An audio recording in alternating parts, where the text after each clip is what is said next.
And finally, before tomorrow's big election, I'm sure you're all wondering, is it going to be a fair election? Is it going to be a secure election? Will we have voter integrity? I know I'm wondering that. Joining us right now is the manager of the Election Law Reform Initiative at Heritage Foundation and a former member of the Federal Election Commission, Hans von Spakovsy. All right, Hans, well, is it going to be a fair election tomorrow? I guess it depends on the state, right? It depends entirely on the state. You've got really good states like Georgia, Texas, Florida, where they have good measures in place to try to guarantee the honesty of the election. Unfortunately, you can't say the same in places like New York and California, where they lack basic integrity measures like a voter ID requirement. Yeah, in fact, y'all at Heritage, you've put together an interactive map right now, if we could show that. Hans, the same states that you all have rated as the ones with the most secure election protocols in place are the very ones that Joe Biden and Stacey Abrams and the Democrats say are engaged in voter suppression, and it's just this side of Jim Crow. Right. Well, that's the excuse that the left has now been using for years to oppose common sense election reforms, voter ID being probably the most prominent example. But in fact, as you know, we are seeing record turnout, for example, in Georgia, a state where Stacey Abrams, Joe Biden, and all said, oh, you know, votes are going to be suppressed because they've done things like put in an ID requirement. And of course, the exact opposite is happening. Yeah.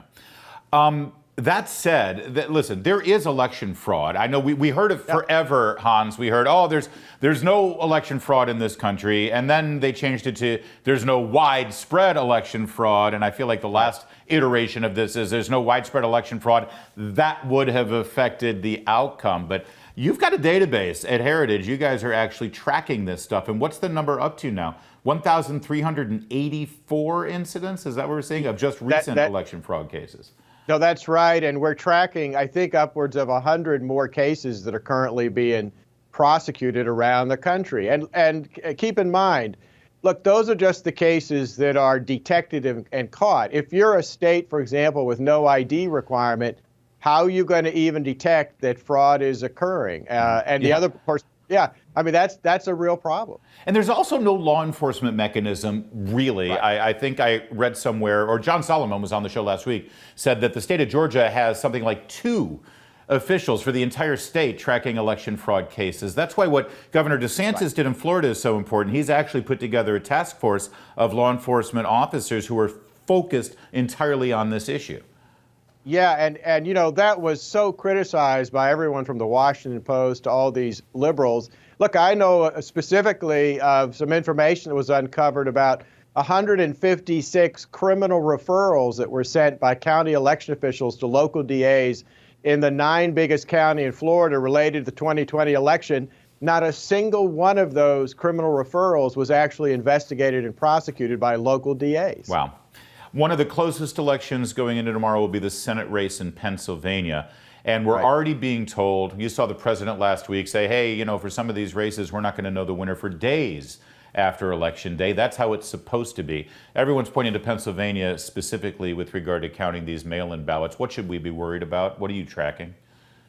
Well, one of the problems there are election officials trying to not abide by the rules. As you know, the acting Secretary of State was recently chastised by the courts for saying that she was going to instruct local registrars to count absentee ballots that were undated by voters, even though that is a requirement of state law. So it's those kind of shenanigans by election officials that we need to be concerned about. Yeah, and finally, you know, one way to preempt this is to volunteer as a poll watcher. Yes. For decades, it seems like the left, Democrat political groups, they've recruited people, union members who get the day off, oftentimes in their contract, to be poll watchers. Now suddenly, Republicans, conservatives, through their groups, they've actually recruited poll watchers.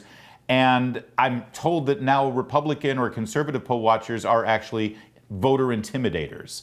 That is just so ironic. You know, poll watchers are fundamental to having an honest election, and yet suddenly there are articles appearing saying they are a threat to democracy. It makes you wonder, what is it they're scared that those observers are going to see? And even Even the U.S. Justice Department, unfortunately, is getting involved in this. They just put out a press release on what they're going to be doing during the election.